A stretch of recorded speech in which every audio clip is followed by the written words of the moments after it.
And I okayed it with the wife to start out this show. We are live.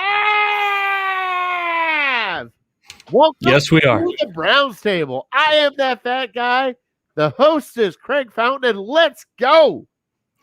Let's go. Let's talk some Browns. So one of the things that I want to start off talking about tonight, and some of you that are watching probably joined us. We had a blast. We went to a Browns Twitter party this past weekend, Jared. Yes, we did. It was a blast. It was so much fun. Away some gifts. We gave away some gifts, and there was some charity involved, and we have some people to thank. You won a 50-50 at this gathering. Yeah, I donated to charity. Yes, you did. I took my cash back, and I gave the rest of it back to charity for the City Dogs of Cleveland. West 3rd and Summit and Nats Tailgaters, Top Dog Tailgate, Nats Tailgaters, put on an amazing show. We had a cornhole tournament that you showed up way late for, but that's okay. I'm not good at cornhole. That's fine. I was drunk enough. I had it for both of us. It's okay. I already had it for Bri. But it was nice putting the Twitter names with the Twitter faces. So we met Brown Spider. We met Unique Brown. We met Brown's Fangirl, right? Yep. We met Always Positive. Jay was there. Kevin Beard was there. Western Summit was there. Nats Tailgaters was there. Captain Weber was there. Millennial Brown was there. We had a great time. It was a great cause, and we raised a lot of money for a good time. So there's pictures out there of certain hot dogs that are floating around from Nats Tailgaters. And the OBJ dogs were epic, by the way. Absolutely. And, I had a blast meeting everybody. Nick Carnes was there as well. I'm sorry about Nick. Sorry. Yeah, don't forget about Nick. I'm sorry about Nick. But no, like you said, it was great to put names with faces when it comes to Browns Twitter. Everybody had name tags on. And we did a couple live videos from there. We talked to Western Summit along with Nats Tailgaters. We talked to Browns Fangirl announced the winner, who I believe is watching live. We'll get to that in a minute of our contest. There we go, Red Leg GI. But we all had our names on name tags plus our Twitter handle so that we could figure out who everybody was. It was awesome. Rumor has it there's more events planned in the near future. Yes, there is. And, we had, so Legal Ham was there. Big Bri was there. I'm going to say we finished 3rd in cornhole. Legal Ham team did because certain riggers brought their own bags and they didn't put them out for everybody. Then we started talking crap to them, and then they like, all right, we'll play with normal bags. And then they kicked our ass again. So we finished 3rd. I'm going to go with that. But it was a good time. It was for a great cause. It was there it is, kickball this Sunday. Now I have been asked to come this Sunday. You guys gotta give me a little bit more in advance than 1 week because I still have a wife and kids that I gotta kind of ease over on the kickball because can my kids play? They're 8. Jose, are they allowed to play? Are you pinch running for them? No, God, no. My kids are pinch running for me. And right. If you can catch both of my 8-year-olds in one swoop, more power to you because I can't. Is there EMTs on standby? That's my question. I get hurt doing anything. What's really funny is I put out the one bigger fella that's running on the basketball court and just falls over. And Eric from Top Dog Tailgate goes, false advertising. I'm like, no, it's not, because once I pull a hamstring, that's what I'm doing. Wife and kids too, bring them. All right, well, I got to figure it out.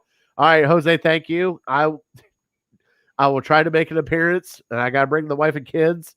By the way, the kids are running for me. I'll kick it, they run. There you go. Red Leg, we missed you. Would have been awesome to meet you, but that's okay. We did the drawing for the show live. Now, to enter, you had to subscribe to our YouTube channel. Our goal was 100 YouTube subscribers. Well, we are at a little over 100, believe it or not. We got the So Browns table. We have the YouTube, the Browns table now. not yet. So I did some research today because the goal was to get the at the Browns table handle.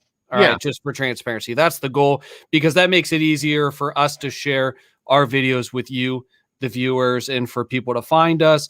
Apparently, you need 100 subscribers to do that, but you can't just go change it after you get 100 subscribers. I found out the hard way that they still have to offer you the handle. So hopefully that's coming soon. So, yeah. But no, that was the goal. That was the goal. But we gave away $100 cash. This is what the drawing was for: $100 cash, Browns table T-shirt, and $50 in Mr. B's gift cards. Yeah. Okay. And by the way, if you've never been to Mr. B's, it's a bar on 130th and Pearl. They have the most. Now it's a dive bar, but most amazing food you'll ever have. They have their take on the Roman burger from Mr. Hero. They have the best, and I will actually say the best chicken quesadilla in Cleveland, hands down. All right. And just so you guys know, all right, and let's see, we have a guest joining us. Chase, what's happening? Thanks for joining us. We appreciate it. Feel free to join in on the conversation. Links are in the comments, guys. If you want to call in and talk to us via audio or video chat, the link is in the comments. If you comment, we can display it and address it just like that as well. Show your face. Come talk with us. The whole idea behind the Browns table is Rookie of the Year. Right there it is. Rookie of the Year. The whole idea behind the Browns table is for you guys to come on and talk with us. Rookie of the Year. I hope so. I hope so. We have a special guest chiming in now. We do. I hope he's ready. Can I bring him in? Hey guys. There he is. So hey, Brad. He did not show up to the tailgate because of his son's All-Star game. How'd that go? He missed a great time, though. Did your son win? Well, he was in the home run derby and the All-Star game, and yeah, he did good in the All-Star game and did not win the home run derby, but he did hit 6 dingers, which is pretty good. That's nice. Yeah. So if I cut out at any point in time in this, it is not my fault because we are starting to hear rumblings. So Thunderheads are moving through here at the Fatty household. So just giving you guys a heads up. And by the way, Brad, I saved this one for you. Attaboy. Oh, man. Attaboy. Save this one for you. You missed a great time. I had some whiskey for you. We were about to have a blast together. I'm sorry. It's okay. It's okay. It's, life happens sometimes. All right. So, Jose, you're a Millennial Browns fan. I can tell from your profile photo that that's the case. I don't know if Fatty's eyes are that good. He takes his glasses off because the lights glare on his glasses. But Jose. Love he was awesome. He was awesome. Great person. If you guys don't know him, follow him at Millennial Dog. At Millennial Dog, I think it is, right? I think I just followed him today. Yeah, he's amazing. Such a great guy. We had such a great time out there. And Brad, there was the food there, and I'm fat because, I'm fat. Not that fat guy. I'm chubby. Chubby? Husky. Fluffy. Because I get called for false advertising. But, yeah, it was a good time out there. You missed a really good time. We had Always Positive Jay was out there. Kevin Beard was out there. Little Brown fan. Let's see here. Browns girl. Who else? Western Summit, Nats tailgaters. The Browns I bought tickets, so hey, I contributed to the dogs. So. Yes. They greatly appreciate it. We're about to do something here soon with them behind the scenes. Yeah. Hint, hint. So before we move on to the Browns talk, and I want to go back to Chase's comment about JOK, but we have here some Browns table tees that are now available. They're a little wrinkled because they're fresh out of the box, but they can be yours. If you want one, message us or comment, and we'll get a hold of you. We can ship them to you. We have limited quantities right now because we gave a bunch away. We sold a bunch already. And if you want to get your hands on one and we run out of your size or something, we'll order you one. So, Brad, maybe we can trade you one for an All Eyes on Cleveland t-shirt.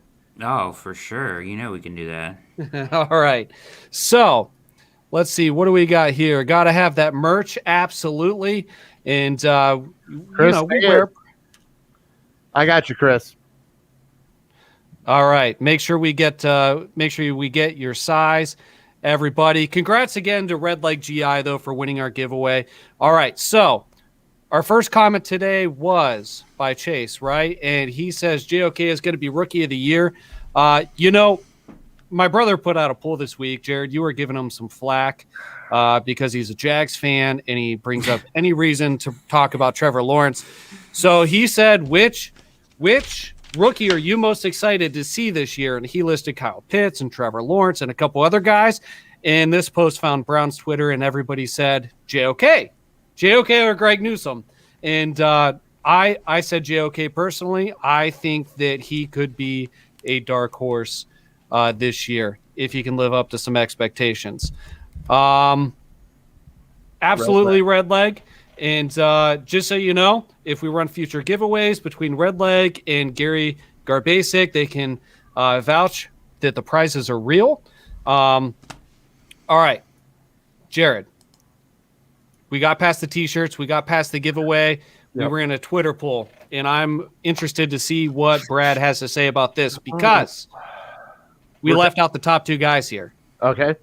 All right. So which of the following rookies have the brightest future? This was our Twitter poll this week. Wide receiver Anthony Schwartz, tackle James Hudson, defensive tackle Tommy Togiai. Is that how I say his name? Yeah. I always get it wrong. I'm terrible with names. And linebacker Tony Fields, the second. So we obviously left out the obvious choices, our first two picks. Yes. But I'm curious, before we reveal the results, and we had a couple hundred votes here, before we reveal the results, I want both your guys' opinion. Brad, why don't you go first here? I think it's James Hudson, honestly. I'm going to bet that probably what's up to Red Leg. Red Leg is awesome. Red Leg is always in on my shows, too. I love that guy. He's great. Thanks for, yeah, he is. He really is. And everybody else in the chat, good on you. Well done. So I think it's James Hudson.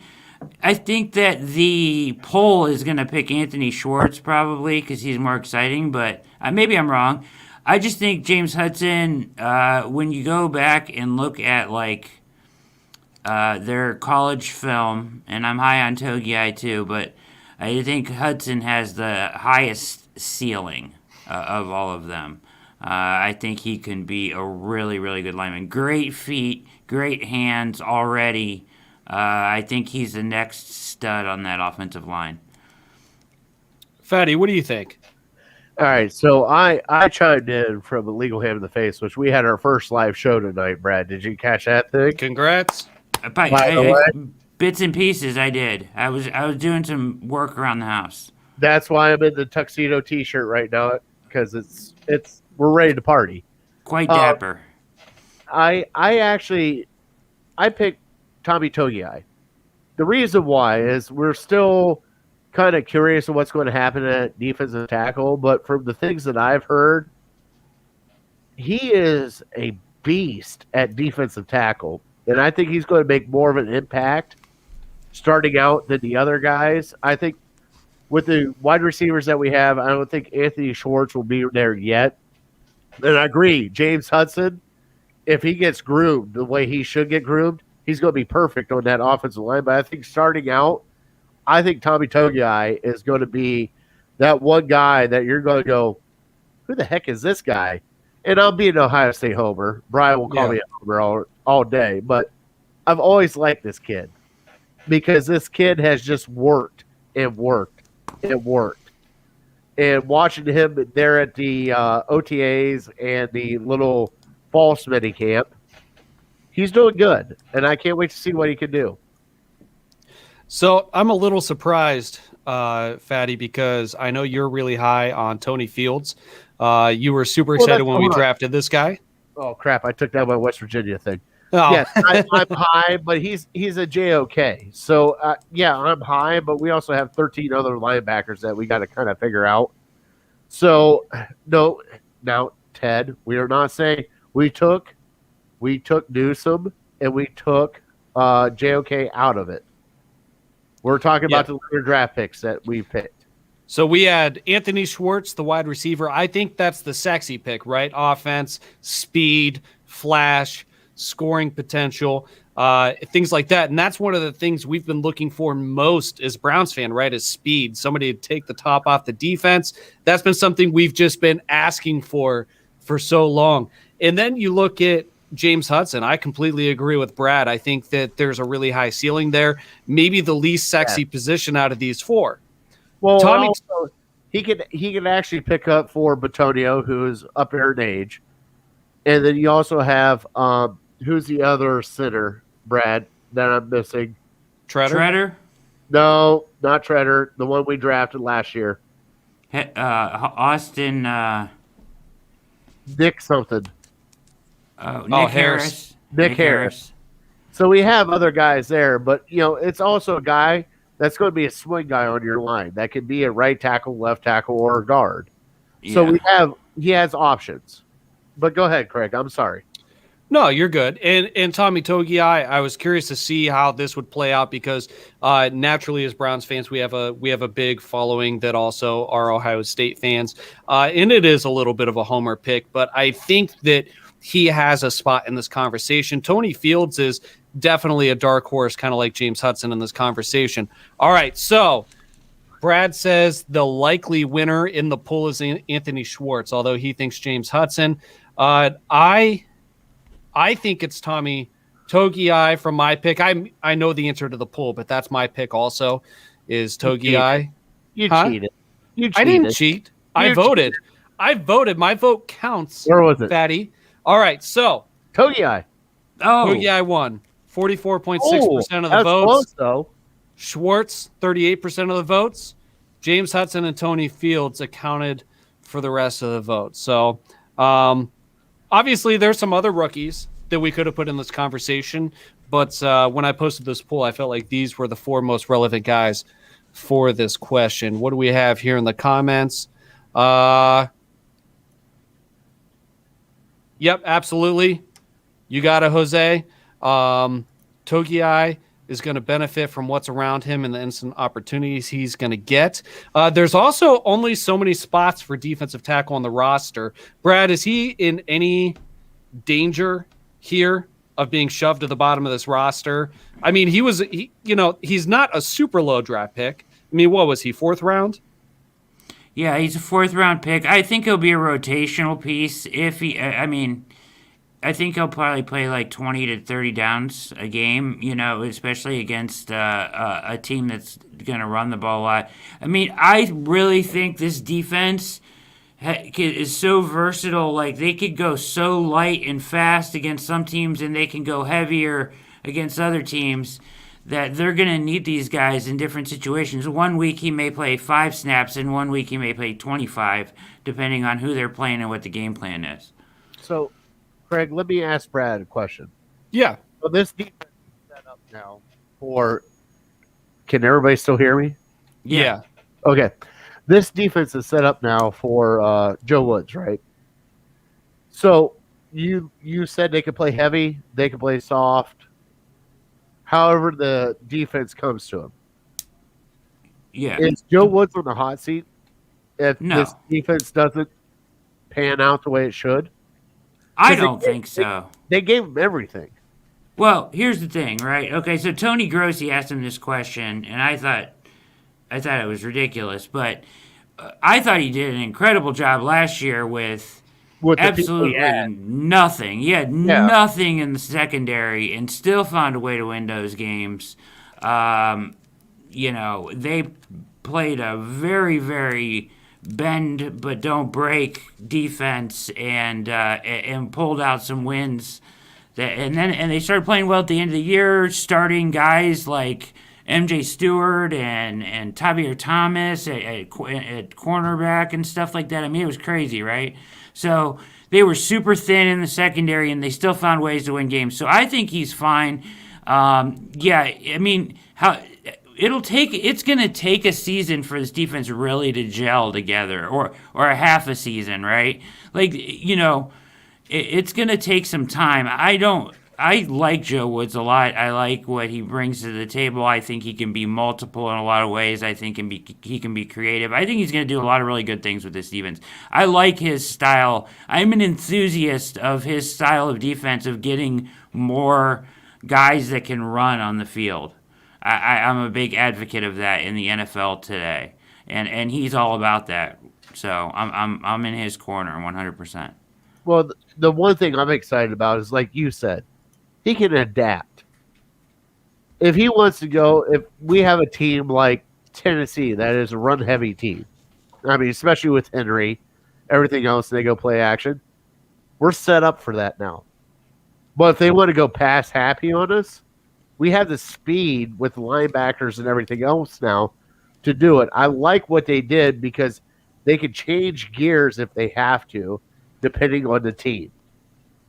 I really like what they set up.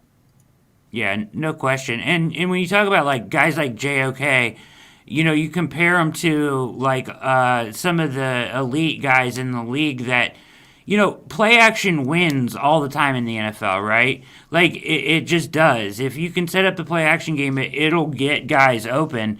And what JOK gives you is a guy that can take a step forward because he thinks it's a run play and still recover in the pass game. And there's only a few guys that can do that out there, like the Devin Whites of the world, the Malcolm Butlers of the world, right? Like, and those guys are special, and the Browns have one of those guys now that can take a step forward to play the run and still get back to play the pass. And they have one of those guys now, and that's huge. So can I ask you a question real quick? I'm going to ask both of you. Craig, you're in on this too. Is JOK the next Troy Polamalu? Well, he's not a safety. Well, I mean, he's definitely he's not a safety because he's the same size as a safety. I know, but he's going to play in a will linebacker spot, I think, most of the time. I'm just curious, is he going to play like that? But like that kind of style. He's going to be closer to a Jamal Adams style than a Troy Polamalu style, because Jamal Adams, I'm not saying they're the same type of player, but I'm saying Jamal plays a lot of linebacker and stuff like that in that defense. But I think that the Brad's right. I think the JOK is going to be primarily a linebacker. He'll be in a hybrid role. Don't get me wrong. Well, yeah, that's what I'm saying, because Troy Polamalu never really played safety. He just came down and did whatever he had to do. All right, so let me ask this a different way then, Brad. Who is the JOK comp? That's what I was saying. Probably, what's his name from Indianapolis? That Walker just left. Leonard? Yeah, Darius Leonard. Darius Leonard. Okay. He's my JOK comp. I was just curious. I threw out a name that I knew that reminded me of him. So that's, Yeah, I just think, what Polamalu did was special, but, I mean, he still had safety responsibilities, right? Like, JOK is not going to be in that position. He's going to be in a position to play the run and run with linebackers and at times probably play slot guys, let's be honest, when they go 4 deep and things like that and try to spread the Browns out. But that's the versatility that they have now.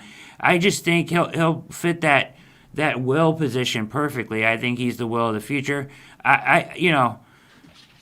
I'm a big fan of Jacob Phillips, too. I mean, that guy can fly, and I think they got to find a way to get him on the field, too, whether it's if they're going to, at some point, make him their middle linebacker at some point. But between him and JOK, they'll probably, split time at the will, I would think. Malcolm Smith a little. Okay, I got you. They got a lot of guys to play. They got a lot of linebackers right now. So yeah, I know they got like 45 of them, like they do defensive tackles and safeties. Yeah, and I just think that the safety room is so strong. Like, I don't want to take him away from playing that true linebacker position where I think he can be really special and make him like a rover third safety on the field. Sure, he can do that sometimes probably, and maybe they will use him that way. I could be completely wrong, but I just feel like Ronnie Harrison and John Johnson, those Delpit, all those guys can do that kind of stuff. Come up and play the run with tight ends. They're all pretty, diverse that way. They're all about the same size. They're all, very athletic. Ronnie Harrison, especially, I think, is built for that third safety up in the box role. Oh yeah. And I think now after next year, we'll see. I mean, he plays lights out this year. He's in a contract year too, which we haven't even talked about yet. What to do with him. So I wanted to ask you real quick, and Craig doesn't know I'm about to ask you this. Oh Lord. Oh yeah, it's going to happen. ESPN came out with their quarterback rankings, and they pulled GMs and players and all this other stuff, and they have Baker Mayfield. So they just did the top 10, and then they did others.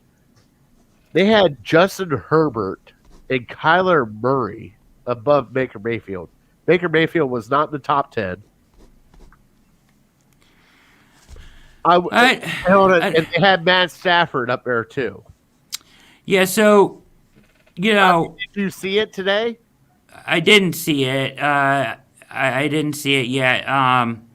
So they just ranked the top 10, and then they had what, others or something like that? They had others. Yeah, and was Herbert in the top 10? Yes, he was. He was number 9. Kyler Murray was number 10. Yeah, so, I mean, I'm not going to stomp my feet and get crazy about that because, first of all, I think Justin Herbert's special. Nobody's going to talk me off that. I think Herbert is a different dude. And I think he's a different kind of quarterback than Baker. Like, Baker is going to be a guy that excels when you get him outside of the pocket on the move, right? And get him rolling. He's an exceptional thrower. He can navigate from the pocket just fine, has a great arm. He can do all the things that the Browns need him to do, but that doesn't mean he has to be better than Justin Herbert. He can be the 12th best quarterback in the league and be good enough to win for the Browns. So I'm not really concerned that those guys are ranked above him. Kyler Murray, I kind of have a problem with maybe. He hasn't shown enough yet, and he really kind of fell off the second half of last year. So that one surprises me a little. But the Herbert one I don't really have a problem with. And I don't know if I would put Mayfield in the top 10 yet. Like, he gave us a sample size last year of about 8 or 9 games that had him like a top 5 quarterback, right? He played like a top 5 quarterback for 8 or 9 games. You got to do it for longer than that to get that clout. Do I really care what they rank him? No, because I believe that he can be a top 5 quarterback in this league. So I want to run through. So Pat Mahomes was number 1. Hey, Jared? 2. Yeah. Somehow I just was able to pull this up. So Money Man. There it is. All right, so you have Pat Mahomes, Rodgers, Brady, Wilson, Josh Allen, Stafford, Dak Prescott, Jackson, Herbert, and Murray. And this is based off of what? Interviewing Jeremy Fowler interviewed what? Like players and coaches and stuff? 50 players, some GMs and coaches. So, can you put that up again real quick? Sure. Like, the one thing I have, and like Kyler Murray, okay, no. Yeah, Kyler Murray's a no for me in the top 10. I would have Josh Allen higher, actually. I have him, at 3 or 4 right now, probably. Tom Brady should not be 3. I know he won the Super Bowl and everything, but he is not the same player. He will not stand in the pocket and take hits anymore like some of the other guys in the league will still do. That doesn't make him a bad quarterback. Obviously, he's tremendous still. He won the Super Bowl, and he's good enough to win another Super Bowl this year. But once again, you don't have to be a top 5 quarterback to win the Super Bowl, right? It's about the pieces around you. It's about the team coming together. Lamar, I actually agree with Justin. I don't like Lamar in the top 10. To me, I know has an MVP, but he is yet to show me that he can stand in the pocket and throw out the numbers, outside the numbers, with any kind of consistency at all. I have real questions about him as a thrower. Well, yeah, that was the questions coming out. They adapted an offense around him where he can actually run a little bit, and I mean, he's gonna always be a problem because he can run, and he's always gonna be able to buy extra time and throw the ball to wide open receivers. But if you make him stay in the pocket and try to throw to guys on the outside, he can't do it with any. I don't think he can do it, and the Browns have to be disciplined when you play them, and same thing with the Chiefs. Like, you can't rush up the field past the quarterback when you play those guys. You almost have to play like a contain, right? That's why I think Clowney will help so much against both of those guys. Is because Clowney is disciplined enough to contain the quarterback instead of rushing past him, which Miles does often. So Chase asked if this was off his stats. This was a poll, correct, Jared? Yeah. People. All right. People are going to have different opinions on this stuff. Different opinions. All right. Jose, Justin, Chase, I'm calling you guys out. Red Leg, if you're on, click that link and join us and chat with us. We appreciate the comments, but we want to see your pretty faces on here. We want to chat with you. Run first QBs don't last in the league. Look at RG3. Do you see any similarities, Brad, in RG3's game and Lamar Jackson's? Here's the thing. Lamar Jackson's 100 times better than RG3 is now, for sure, right? Yeah. And I see RG3's Instagram all the time. He's always working really hard and all that stuff. His thing was he could never stay healthy. I worry about that with Lamar. He takes a lot more hits. I mean, they need to be careful about how many design runs they run for him and things like that, especially in the regular season, right? I understand doing it in the playoffs and big games and things like that, but I would be careful with him. He's not a huge frame or anything like that. I just see RG3 is in that system just because that's all they have is that system, right? Like, so you need somebody as a backup that can do the same thing, right? And he has the same ability to get outside the pocket and run. He knows how to run the read option. He knows all the stuff. So he can operate that offense the same way Lamar is. So they just have basically a backup that is the same guy as the starter, just not as good. I mean, it makes sense. That's what you should do basically in every offense, right? You should have a backup that fits the role you want to fit in your offense.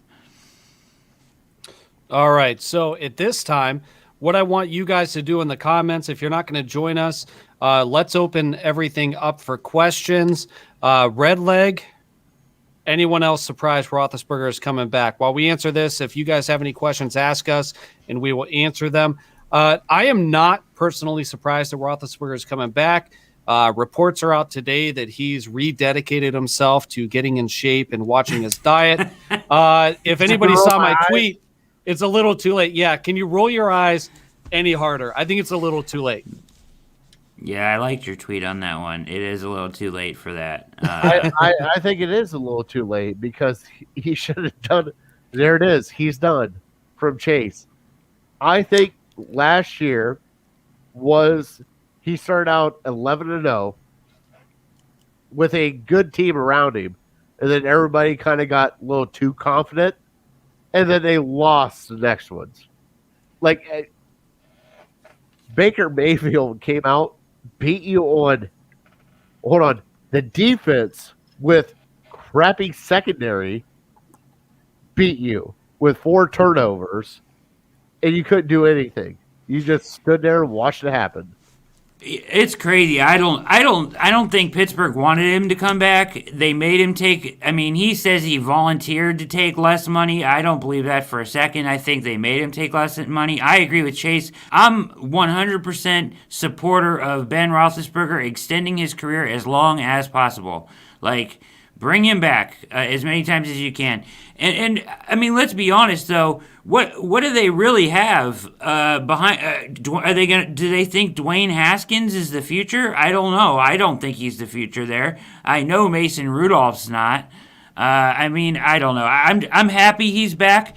Do I think that he'll still be able to compete at a? I don't know. I don't know. Like, he made some comments this offseason that kind of surprised me when he talked about his elbow. I mean, they went 11-0 with this guy, right? To start the season. Yeah, they fell off at the end. But look at what they did to their. They had no run game. They had no offensive line. He was throwing the ball 70 times at a 5-yard clip, or less than 5-yard clip every down. Right. The best offense they had against the Browns was the deep ball when they started throwing up the deep ball against those corners. Right. I think the Browns have taken that away from them, or they will be able to with John Johnson back there and Delpit and whoever else. But yeah, I mean. I think he's done. I think he's over the hill, but I'm a big supporter of him coming back as much as he wants to. All right, so we're going to welcome Justin to the show. How you doing, Justin? I'm all right, and I am man pretty, not beautiful. All right, there you go. There you go. All right, next question on deck. Justin, thank you for joining the conversation. Can't wait to get your insights here. Jose, which new members of the defense, Delpit included, do you guys see having the biggest impact this season? Justin, why don't you go first on this one? I want to know what you have to say. I'd have to say Delpit. I think I have no reasoning behind that. I would just have to say Delpit. I can't wait to see what Delpit has to offer. I mean, I was so excited last year heading out of the draft into training camp. That was really, there wasn't a whole lot of disappointment that went with our season. OBJ getting hurt was an issue. Myles Garrett with his COVID issues, that kind of sucked. But Grant Delpit getting that injury in training camp was just terrible. It was bad. And just so happens, I believe it was that same practice, Greedy Williams got hurt. So, I'm excited to see both these guys because Greedy Williams, we were looking for him to turn a corner. We were looking for Grant Delpit to come in and make a major impact. And thank goodness we had some safeties besides Sendejo that stepped up the best they could. But, Delpit, I can't wait to see Delpit. New members of the defense, though, that I think is going to make the biggest impact, I think it's going to be JOK. I think this guy is just a monster, and he's waiting in the wings, and he's just going to, Newsom's going to be good. Delpit's going to be good. I'm excited to see what Greedy's got still, but JOK is going to be huge for this defense. Fatty, I think you're going to say Clowney. Am I right? Not even close. No? I'm going to go with my fat boys on the defensive line. I'm going to go Andrew Billings. All right. I think he's going to be there to stuff the run, to let Clowney and Myles Garrett do what they have to do. I think Andrew Billings, because we didn't get to see him last year, and he played great in Cincinnati, I think that big boy is going to go eat. All right, Brad, what do you think? Who's going to be the biggest impact new player on the defense, Delpit included? This is easy. This is an easy one for me. It is by far going to be John Johnson III. That dude is a freak. I love it.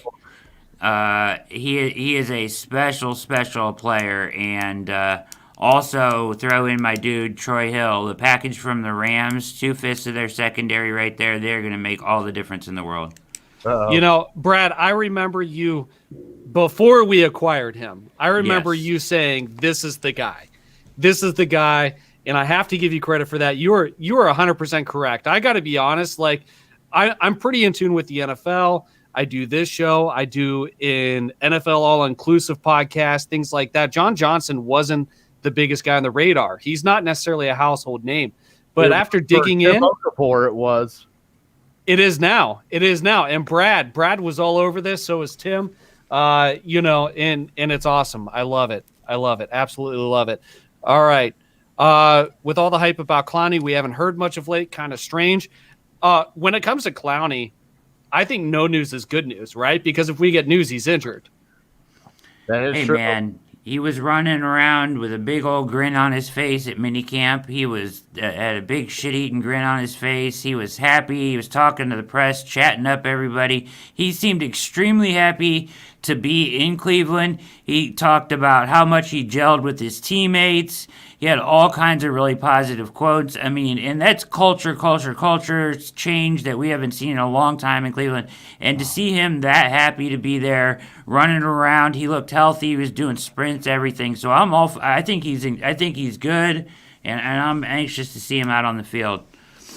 Are we sleeping on Anthony Walker in this discussion? Yeah, I think he's going to be great. I think he brings a great leadership presence, and I think he'll play middle linebacker really well in this scheme. I just think that the other guys that we mentioned are going to have more of an impact, I think. Justin, can I put you on the spot? Sure, why not? All Let's see right, what I can do. I kind of already did. Bring us something to the table. What's a question that you have that you would like to know, or what is something you'd like to talk about here on the Browns table? Oh. No pressure. I mean, going back to right before I joined, talking about surprise Roethlisberger's come back. I'm not, but he needs to go. He's done. I definitely think he's on the downside of his career, right? Like regression is what's naturally going to happen at this point in his career. With that being said, as a Browns fan, I'm with Brad. Like, let the man play as long as he wants to play. And that's, am I ready to see a Pittsburgh Steelers roster without Ben on it? Absolutely. Sure. Why wouldn't I be? And, waiting behind him, do I want to face Mason Rudolph twice a year? Yes. Do I want to face Dobbs twice a year? Sure. I don't know that, and plus they got, man, you guys aren't going to like me for this. I'm not an Ohio State fan. But Dwayne Haskins, yes, please give me Dwayne Haskins twice a year. But I think it's a win-win-win-win situation with those four guys. I'm indifferent. Now, Haskins coming out of college, he had a lot of potential, though. He just went to the wrong team. He needed Haskins? to go to Denver and sit behind. No. He went to the wrong strip club. The wrong strip club. Brett, I want to know what you have to say about this because he just got married. Did he? Did he? I think I swear I just heard somebody say that he just got engaged or something, and it's not a stripper. Well, maybe it is. It doesn't matter. To each his own. Okay. Ray Rice got married. Yeah. I've got some good friends That that one are flopped. strippers. What did you say? Same here. Ray Rice got married. Yeah, he did. Not that it means anything that he got engaged or anything, but whatever. He has to re-image himself, sort of, right? He has to rebrand himself in Pittsburgh after that whole thing. Not that it's a big deal that he was at a strip club. I mean, really, we make a bigger deal out of that than it really should be made. But I think it was really, that who hasn't been to a strip club? Right. I think it was more that it was during the COVID stuff than anything, right? That he was out at the strip club during COVID. But yeah, I mean, Haskins has talent for sure. I just don't know if he matches what they want to do. I don't know if he's Steelers material. Let me say that way. I'll agree with that. With the history that Pittsburgh has, Dwayne just doesn't have it. Does Stefanski continue to call plays this year? I don't doubt it, but it could be an interesting dynamic. Without a doubt, I think Stefanski, there's no reason for him to not call plays, right? At this point, maybe it hasn't worked in the past with guys that were great play callers. Chudzinski, outstanding play caller. Hugh Jackson actually was a decent play caller. Sometimes when you try to do hold on, flea flicker from their own end zone. You cannot listen. say that Hugh Jackson was a great pre-Browns. Pre-Browns. Kaiser drops back. Pre-Browns. What's this? A flea flicker from their own end zone into triple coverage. And intercepted. There's guys that are great coordinators or great play callers. They can't do double duty with a head coaching situation. Have to go backwards before we can go forwards. Sure. And you know what? The good news is and hopefully we're outside of this COVID pandemic, but we have a great offensive coordinator that can step in if needed. That was an outstanding job by him this past year when we were missing Stefanski. So I think that we're in good hands either way. If our own line hits injuries, is there concern for depth? Fatty, Brad, Justin, what do you think? No, because they proved it last year when they got injured, and I think Craig's dog is eating chocolate, like my dog was eating chocolate. I think they proved it last year that they don't need it. They have so much depth at offensive line, and with Callahan there, they can plug and play. I mean, Brad, what do you think? Yeah, with Bill Callahan there, I'm not worried about depth there. Plus, those guys are some tough sons of bitches up there. Treader and Bitonio play hurt all the time. Teller, recently some rumor that they are looking to maybe sign Teller before the year now, so that's out there. I'm all for that, him being 26 years old. But yeah, there's a lot of guys. If we look at the depth chart, I mean, there's a lot of guys. James Hudson, for one, I like a lot that could fill in. But Nick Harris could fill in at center. They have, let's go down the list here.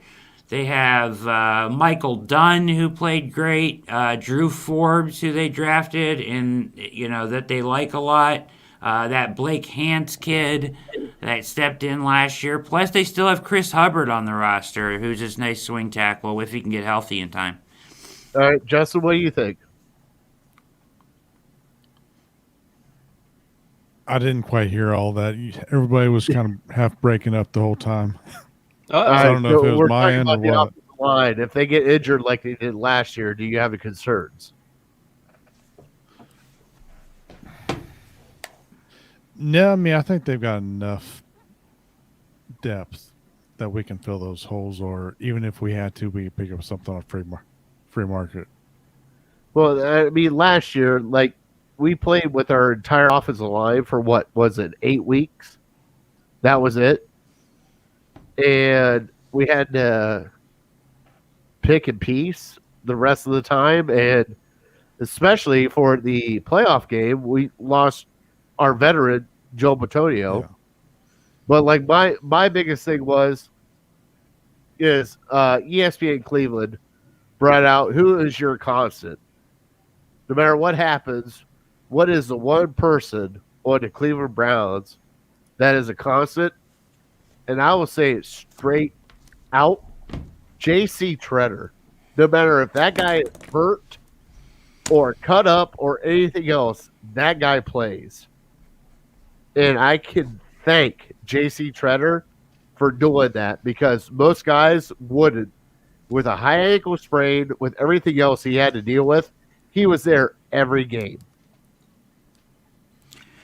Chase asked about Malik Jackson. I like Malik Jackson a lot. I actually think that's an underrated signing. I think he's going to be really good for that front four. I think he brings a veteran presence that can get to the quarterback. I've always kind of been a fan of his game, so I like him to start. Oh, there we go. Yeah, Chris Span asks, if not O-line, then what position is a worry with depth? I'm gonna answer this one first, and then you guys please jump in. I'm gonna say cornerback, because there is no such thing as too many cornerbacks, and it's been rough for us. Well, it seems like we're plentiful at that position. Do you guys disagree? Yeah, I think they're good at corner, but you can never have too many. You're right. I mean, all it takes is two guys to go down, and they could be, and then somebody gets hurt during a game, and now all of a sudden, freaking AJ Green's in again. My big thing is safety. Yeah, I was thinking safety. Yeah, last year we lost Delpit, and then they had to just struggle to get Rodney Harrison in here from Jags, and we had Sandejo. So that back end of the defense, if they get it, hey, if Delpit gets injured again, or I'm just saying it, You drafted him for a reason. Well, they got John Johnson, and they got Ronnie Harrison, and they got Delpit, and they got Richie LeCount, which they drafted from Georgia, and I'm high on him too. I like him taking Sheldrick Redwine's job, probably, who also is on the roster, although I'm not a fan of his game. Okay. So I think let me. I think it's D-line. I think it's D-line. Okay, and that's fair. That's fair. Brad, let me ask you this. With one second here. We have a comment. All right, we'll get to the uniforms in a second. I lost my train of thought. Fatty, don't make fun of me too much. Oh, Come on, man. Come on, let's do it. I forget what I was gonna say. So let's go to the uniforms. What's your favorite uniform combos? Are you excited about the possible orange jersey? Man, all right. So the Browns have been putting this teaser out. 7/24/21. Something's happening on 7/24/21, and then JOK posts photos on his Instagram with him signing the white helmets, which have been out there. You can find signed white helmets out there. There's all this speculation. What do you guys want to see? What do you guys want to see for uniform combos? Fatty. Can I go first? Yeah. All right. So, Justin, what were our school colors? Yes. Oh, orange and black. I want to see an all orange uni, all orange helmet with the bright brown stripes down the sides. Brown can be bright? I didn't know It that can was be bright. possible. Well, it can be tan. Are we going to go with tan? Bright brown. I like bright brown better than tan. I like all orange uni with the brown stripes. Shut up, Craig. So no white. No white. What Brown about face or- mask? Nope. Orange face mask? Brown. Brown face mask, orange helmet. Yep. Do you want the numbers on the side? No. Okay. Keep the helmet normal. Chris Mann says, give me the classics all day. Brad, what uniform combo would you like to have? I'm interested to see it sounds like the orange pants, orange top, orange or white helmet. I don't know how that's going to look. But that's what it sounds like it's going to be maybe. I don't know. I'm just trying to read the tea leaves on that one, but I would like to see the all white. How about all white? Oh, White helmet, right. white shirt, white pants, real simple stripes. I like the all white. Won't we White. look like the Colts then? What? Won't we look like the Colts then? The Colts. We don't Yeah. have any blue in our uniform. Well, they have an all white. Do they have an Yeah. all white? We Yeah. haven't all. Yeah, but I mean, it would be different because we would have orange and brown stripe, right? Okay. Or you can do the number. If they do the numbers on the side, Oh, I like it. on the side of the helmet, and with the white, and then just keep it real simple, Justin, what uniform combo would you like to see? Would you like to see numbers on the side of the helmet, the all white? Should we mimic the Steelers Bumblebee jerseys, but in orange and brown? What should we do? No. God, no. God, no. Those things are hideous. They're bad. They're bad. What do you think? What do you want? What do you want to see? Wish I'm list. thinking, all white uniform. Oh, he's thinking. Numbers white. And then Brown helmet, an numbers orange white. stripe down the center. Oh, that would look sweet. All right. So let me. Can I change the subject slightly here? Yeah. Because okay, so BJ, my brother-in-law, is a regular on the show. You guys may know him as Barry if you watch. He brought up an interesting point about uniforms in Cleveland. Now, one of the things that he brought up to me, we were talking, sitting around the campfire out of the campground, and he said, what's interesting about Pittsburgh is when it comes to football and baseball and hockey, they all share the same branding. They're all the same colors. Are we missing out on an opportunity here in Cleveland with the with Cleveland baseball team rebranding and the Cavs not being able to make up their mind on what colors they want to use to brand as a city in orange and brown? No, No? Jared? I don't think so. Jared, I feel like you want to lean my way a little. No, I really don't. No? Indians are red, white, blue. They're not the Indians, though. Oh, I'm sorry. Don't get us canceled. Stop. Cleveland baseball. The baseball Better. team. Cleveland baseball team. Yeah. I'm sorry. I want them to be the Blue Sox. Oh, that would be great. That's what I'm talking about, Chris. Chris, hold on. Chris is a Reds fan. He doesn't matter. The Cleveland Blue Sox. See, I'm What liking about that, though. Oh, Nicole's here. Hi, I'm late to the party. I know. We're getting ready to close out, though, right? We are. All right. So, orange top, Browns pants would be sweet. Oh, that's Chris nice. Span, you're on my side here. I like it.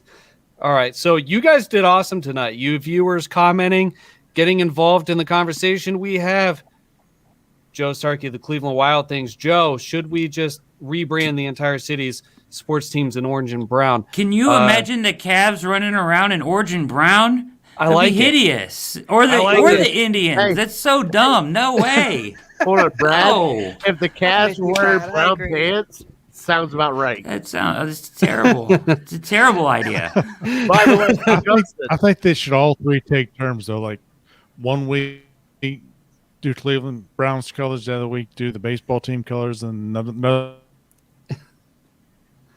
Oh, I think we lost Justin. just pick a month and go for it. Justin, by the way, my baby sister goes, who are you asking about our school colors?